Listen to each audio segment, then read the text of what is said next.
बिस्मिल्लाहिर्रहमानिर्रहीम। अस्सलाम वालेकुम। उम्मीद है आप सब खैरियत से होंगे। आज हम नेक्स्ट टॉपिक पढ़ने लगे हैं ओम्स लॉ। ओम्स लॉ की हमने स्टेटमेंट फार्मूला कर लिया था। आज हम नेक्स्ट इसको प्रोसीड करेंगे। तो आइए लेक्चर हम स्टार्ट करते हैं। कल हमने ओम्स लॉ पढ़ लिया था और ओम्स लॉ में देखा था कि करंट डायरेक्टली प्रोपोर्शन होता है पोटेंशियल डिफरेंस के, ठीक है। और यहाँ पे अगर हम कांस्टेंट ऑफ प्रोपोर्शनलिटी लाएं तो यहाँ पे कांस्टेंट प्रोपोर्शनलिटी का नाम रखा था 1/r रखा था, और 1/r को कंडक्टर्स भी कहते हैं। 1/r को अगर दूसरी तरफ ले जाएं तो मल्टीप्लाई हो जाएगा, तो ये आ जाएगा v = 1/r आ जाएगा। तो यहाँ पे टू इक्वेशंस आ गई।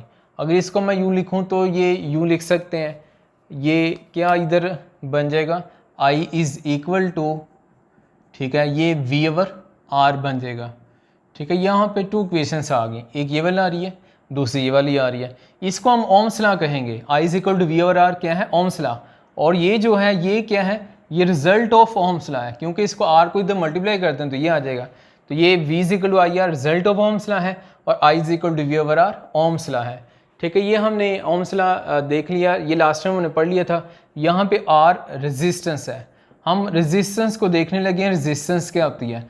तो रेजिस्टेंस बेसिकली इसका फॉर्मूला इधर से बनाएंगे, V = IR है, तो यहाँ पे R जो हमारे पास आएगा वो v/i आ जाएगा ना। I को हम डिवाइड कर देंगे यहाँ पे, तो यहाँ पे R का फॉर्मूला बन गया। और रेजिस्टेंस ऑपोजिशन को कहते हैं। ऑपोजिशन कौन सी है? रुकावट है। इलेक्ट्रॉन जब कंडक्टर में से मूव करते हैं तो एटम से कोलाइड करते हैं। इस कोलिजन को यानी इस ऑपोजिशन को हम रेजिस्टेंस कहते हैं। अगर मैं यहाँ पे डायग्राम ड्रा करूँ तो ये अगर लेट ये वायर है, तो इस वायर में क्या हो रहा है कि एटम्स हैं, ये लेट कर लें एटम्स हैं, ठीक है। अब इलेक्ट्रॉन से मूव करेगा, तो जब इलेक्ट्रॉन सेलेक्ट कर लें यहाँ पे है, तो इलेक्ट्रॉन जब मूव करेगा तो यहाँ से क्या कर रहा है? कोलाइड करता हुआ एक एंड से दूसरे एंड की तरफ जाएगा। तो कोलिजन करता हुआ जा रहा है, ऑपोजिशन आ रही है। इस ऑपोजिशन का नाम रेजिस्टेंस है। तो हम कई आसान अल्फाज में कहते हैं इलेक्ट्रॉन जब मूव करता है कोलिजन होती है, ऑपोजिशन मिलती है, इस ऑपोजिशन को हम रेजिस्टेंस कहते हैं। और ये जो एटम्स हैं, इन एटम का हम नाम रख देंगे एटम्स ऑफ लेटस। लेटस आपको मैंने लास्ट टाइम भी बताया था, स्ट्रक्चर को कहते हैं।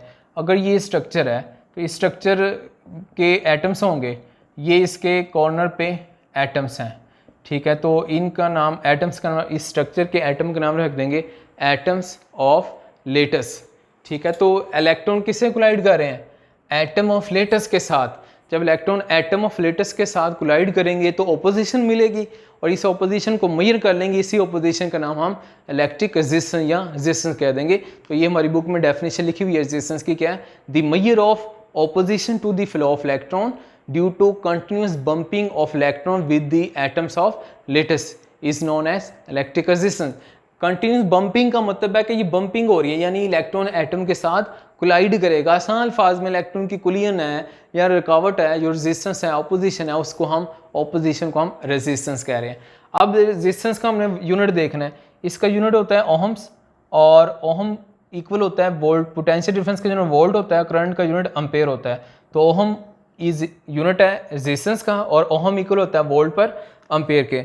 अब ओहम की हमने डेफिनेशन करनी है, तो इधर ओहम की डेफिनेशन करने के लिए मैं इधर यूँ लिख लेता हूँ कि वोल्ट के साथ 1 वोल्ट लिख लेते हैं, एम्पेयर के साथ 1 लिख लेते हैं। तो ये आ गया 1 वोल्ट ओवर 1 एम्पेयर। अब ओहम की हमने डेफिनेशन करनी है, तो इसकी डेफिनेशन में कहेंगे अगर वायर के अक्रॉस 1 पोटेंशियल डिफरेंस हो और उसमें से 1 एम्पेयर करंट फ्लो करे तो उसको हम कहेंगे 1 ओहम। जैसे ये वायर है, इसको हमने बैटरी से कनेक्ट किया हुआ है, तो बैटरी से कनेक्ट कर रहे हैं हम। इसमें क्या है? इसमें जो पोटेंशियल डिफरेंस यहाँ पे क्रिएट हो रहा है वो कितना है? पोटेंशियल डिफरेंस इधर लेट कर लें कि 1 वोल्ट है, ठीक है। पोटेंशियल डिफरेंस 1 वोल्ट है, और इसमें करंट फ्लो करेगा, और करंट कितना फ्लो करे? 1 एम्पेयर। तो जो रेजिस्टेंस होगी इस वायर की, इसको 1 ओम कहेंगे। तो ये हमारी बुक में डेफिनेशन भी लिखी हुई है। 1 volt potential difference across the end of wire produces flow current 1 ohm की डेफिनेशन हम यूँ कहेंगे 1 ampere current flow through a wire due to potential difference of 1 volt across the end of conductor is known as 1 ohm. ये 1 ohm की हमने definition कर ली। अब देखने लगे रेजिस्टेंस डिपेंड किस पे करती है? Dependence of resistance. तो रेजिस्टेंस 3 पॉइंट पे डिपेंड करती है। नंबर 1, रेजिस्टेंस से डिपेंड करती है, रेजिस्टेंस डिपेंड्स अपॉन डायमेंशन, ठीक है। और दूसरा पॉइंट है resistance depends upon nature of material. Number 3 है resistance depends upon physical states, ठीक है। इन तीनों पे डिपेंड करती है। अब डिमेंशन का मतलब है length and cross section area. Nature of material का मतलब है डिफरेंट होंगी, आयरन है, सिल्वर है, गोल्ड है, डिफरेंट रेजिस्टेंस होंगी। नेचर आयरन होगी उसकी कुछ और होगी, सिल्वर की कुछ और होगी, नेचर चेंज होगी, रेजिस्टेंस चेंज हो जाएगी। फिजिकल स्टेट का इधर मतलब है टेम्परेचर, ठीक है। टेम्परेचर चेंज होगा तो क्या होगा, रेजिस्टेंस भी वेरी कर जाएगी। ये तो अभी हमने देखा था, ठीक है। टेम्परेचर और ये क्या है, प्रोपोर्शन है। टेम्परेचर बढ़ेगा तो रेजिस्टेंस बढ़ जाएगी, टेम्परेचर कम होगा रेजिस्टेंस कम हो जाएगी।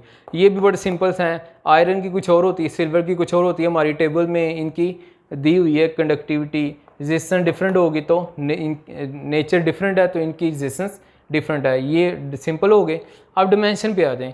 डिमेंशन जी का ये है कि लेंथ, रेजिस्टेंस लेंथ के डायरेक्ट होती है और रेजिस्टेंस क्रॉस सेक्शन एरिया के इनवर्स होती है, ठीक है। ये पॉइंट आप इसको देखें कैसे लेंथ बढ़ाने से रेजिस्टेंस बढ़ती है और कैसे एरिया क्रॉस सेक्शन एरिया को बढ़ाएं तो लेंथ कम होगी। ये आपको मैं नेक्स्ट लेक्चर में समझाऊंगा। उससे पहले आप इसको खुद देखें, डिस्कस करें, तो इसकी मज़ीद डिटेल मैं नेक्स्ट लेक्चर में बताऊँगा।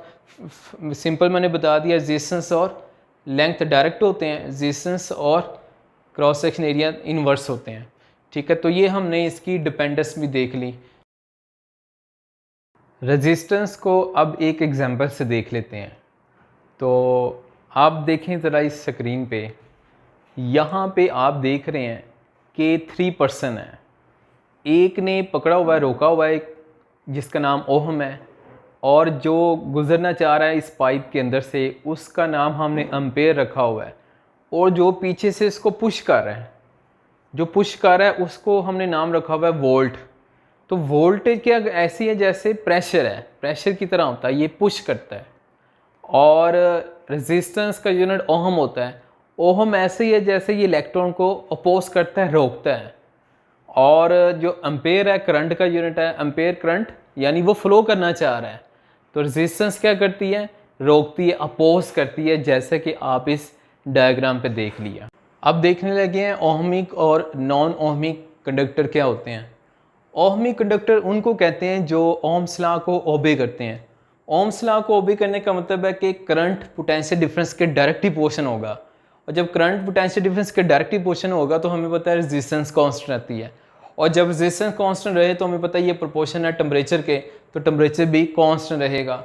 और जब टेम्परेचर कांस्टेंट रहेगा तो volt potential V versus I जो ग्राफ आएगा वो स्ट्रेट लाइन होगा। यानी ये जो मैंने ग्राफ किया है V वर्सेस I ड्रा किया है, ये स्ट्रेट लाइन ग्राफ आएगा। तो ओम लॉ कहते हैं कि अगर कंडक्टर ओम्स लॉ को ओबे कर रही है, फॉलो कर रही है, तो उसको ओहमी कहते हैं। इसकी एग्जांपल है कंडक्टर्स और मेटल एट लो टेम्परेचर।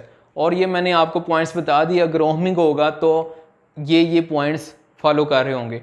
अब इसमें हम ड्रा कर लेते हैं, स्लोप हम निकाल लेते हैं। स्लोप का फॉर्मूला होता है delta Y over delta X, और यहाँ पे वाई एक्सिस पे आई करंट है तो डेल्टा वाई की जगह पे करंट लिख दिया।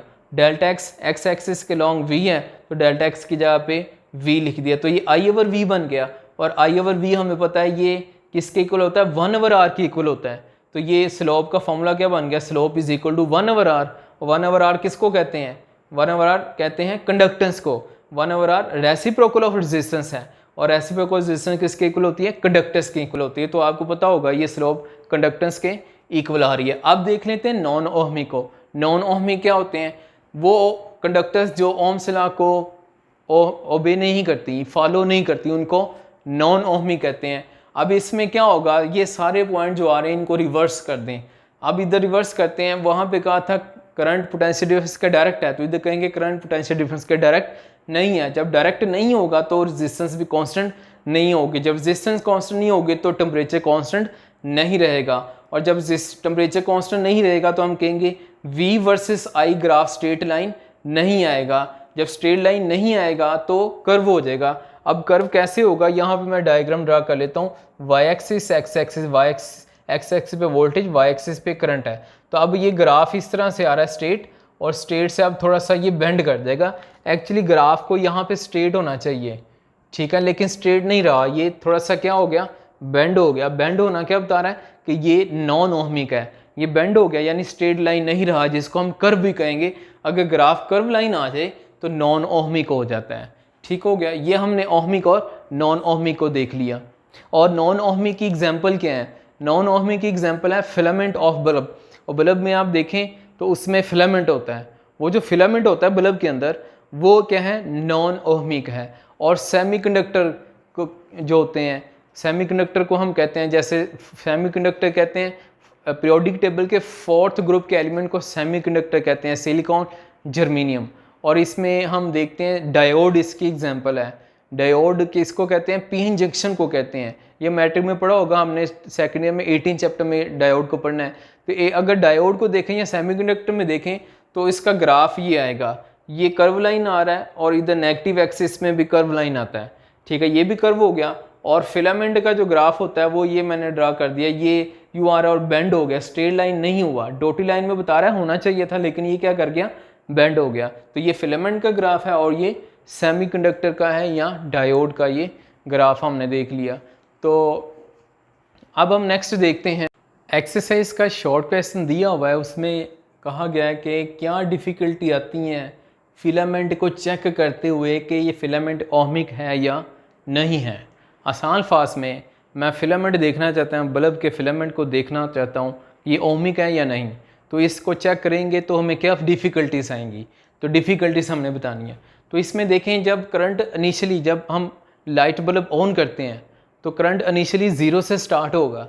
क्या होगा, करंट इंक्रीज फ्रॉम 0, यानी अभी शुरू में स्टार्ट ही हुआ है तो करंट क्या होगा, स्मॉल होगा। जब करंट स्मॉल होगा, करंट किसे कहते हैं, flow of electrons. Flow of electron यानी इलेक्ट्रॉन्स कम ही कोलाइड किए होंगे। जब इलेक्ट्रॉन मूव करेंगे तो एटम से कोलाइड करते हैं, तो इलेक्ट्रॉन की कुलियन भी स्मॉल होगी। जब करंट स्मॉल है तो कुलियन स्मॉल होगी तो रेजिस्टेंस कांस्टेंट रहेगी, नहीं ज़्यादा बढ़ेगी। तो जब रेजिस्टेंस कांस्टेंट होगी तो टेम्परेचर भी क्या होगा, कांस्टेंट होगा। हमें पता है ना, टेम्परेचर और रेजिस्टेंस दोनों प्रोपोर्शन होते हैं, ठीक है। करंट फ्लो कर रहा है बहुत कम तो कुलियन भी कम, करंट ज़्यादा फ्लो करेगा तो मूवमेंट ज़्यादा होगी, कुलियन भी ज़्यादा होगी इलेक्ट्रॉन के एटम से, तो रेजिस्टेंस ज़्यादा हो जाएगी। अभी हम कह रहे हैं कि करंट स्टार्ट ही हुआ है, 0 से स्टार्ट हुआ है यानी स्मॉल है, तो कुलियन कम होगी यानी रेजिस्टेंस तकरीबन कांस्टेंट है, टेम्परेचर भी कांस्टेंट है। जब रेजिस्टेंस कांस्टेंट, टेम्परेचर कांस्टेंट, तो जब कांस्टेंट होगा टेम्परेचर तो हमें पता आई वी ग्राफ क्या आएगा, स्ट्रेट आएगा। ये इस तरह से हमारे पास ग्राफ क्या आ जाएगा, स्ट्रेट आ जाएगा, ठीक है। अब क्या करते हैं, फर्दर करंट इंक्रीज करते हैं, यानी करंट अब फ्लो करता जा रहा है, अब करंट इंक्रीज करता जा रहा है। जब करंट इंक्रीज करेगा तो इलेक्ट्रॉन मूव कर रहे हैं, करंट मीन इलेक्ट्रॉन्स हैं, इलेक्ट्रॉन एटम से कोलाइड करेंगे। जब कोलाइड करेंगे, ज़्यादा करंट फ्लो कर रहा है, ज़्यादा कुलियन होगी तो रेजिस्टेंस क्या हो जाएगी, बढ़ जाएगी। कुलियन को हम रेजिस्टेंस कह रहे हैं, करंट ज़्यादा हो जाएगा, कुलियन ज़्यादा तो रेजिस्टेंस ज़्यादा। रेजिस्टेंस चेंज होगी तो हमें पता है रेजिस्टेंस चेंज हो जाएगी तो करंट, यहाँ पर टेम्परेचर भी क्या हो जाएगा, रेजिस्टेंस चेंज तो टेम्परेचर भी चेंज हो जाएगी, ये दोनों प्रोपोर्शन है। टेम्परेचर चेंज हो जाएगा तो कांस्टेंट नहीं रहेगा, चेंज हो गया तो आई वी ग्राफ क्या हो जाएगा, कर्व हो जाएगा, स्ट्रेट लाइन नहीं रहेगा, आई वी ग्राफ कर्व आ जाएगा। तो यहाँ पे डिफ़िकल्टी हमने देखी क्या आ रही है। अब अच्छा देखें, आई वी ग्राफ कर्व हो गया तो इसका मतलब है जो फिलामेंट होता है वो क्या होता है, नॉन ओहमिक होता है, नॉन ओहमिक है फिलामेंट। और हमें कैसे पता चला, ये सारे पॉइंट नॉन ओहमिक हैं। तो इसमें जो डिफ़िकल्टी आ रही है वो क्या आ रही है कि देखें, अभी जो हमने ग्राफ किया ये पहले क्या आ रहा था, स्ट्रेट लाइन आ रहा था और बाद में कर्व हो गया। कर्व होने का मतलब है ये बेंड कर देगा। तो इसमें प्रॉब्लम ये आ रही है कि शुरू में जो ग्राफ आ रहा था ओहमिक, जो शुरू में ग्राफ आ रहा था फिलामेंट का वो स्ट्रेट लाइन आ रहा था, लेकिन जो ही करंट फर्दर फ्लो किया तो फर्दर फ्लो करने से वो क्या कर जाएगा, ग्राफ बेंड कर जाएगा। तो शुरू में हमें लग रहा था कि ग्राफ स्ट्रेट लाइन है, स्ट्रेट लाइन से लग रहा था ओहमिक है, लेकिन बाद में जब करंट ज़्यादा हुआ तो ये कर्व हो गया। कर्व हमें बता रहा है क्या है, नॉन ओहमिक है। तो ये किसकी वजह से नॉन ओहमिक हुआ, टेम्परेचर चेंज होने की वजह से हुआ। तो एक्चुअली पूरा ग्राफ देखेंगे तो कर्व है, कंप्लीट ग्राफ की बात करेंगे तो ये कर्व ग्राफ बन गया। अब कर्व बन गया तो यानी ये नॉन ओहमिक है। तो इसमें जो डिफ़िकल्टी आ रही है वो आ रही है कि टेम्परेचर चेंज कर रहा है। पहले टेम्परेचर क्या था, यहाँ पे कांस्टेंट था, अब टेम्परेचर क्या हो रहा है, चेंज हो रहा है। तो हम कहेंगे कि डिफ़िकल्टी क्या आ रही है, डिफ़िकल्टी ये आ रही है कि टेम्परेचर चेंज हो जाता है। टेम्परेचर क्यों चेंज हो जाता है, ये सारा इसका आंसर है। ये इस टॉपिक के लास्ट पैराग्राफ में ये लिखा हुआ है, ये तो मैंने पॉइंट्स बना के लिख दिया। हम कहेंगे when current is increase from zero then resistance is small, there is no change in resistance, so temperature remains constant and V versus I graph is a straight line graph. Then when further current is increased, the collision of electron with atom also increases, so the resistance does not remain same, so temperature is also changes and VI graph becomes curve line. So it means filament is a non ohmic. Non ohmic है मतलब कि इधर जो problem आ रही है वो किसकी वजह से आई, टेम्परेचर चेंज होने की वजह से आई। ठीक है, तो इसमें शुरू में आप बता देंगे the main difficulty is the change in temperature, आगे ही आप इसकी थ्योरी लिख देंगे। तो ये था आज का लेक्चर, अब मिलते हैं नेक्स्ट लेक्चर में। अल्लाह हाफिज़।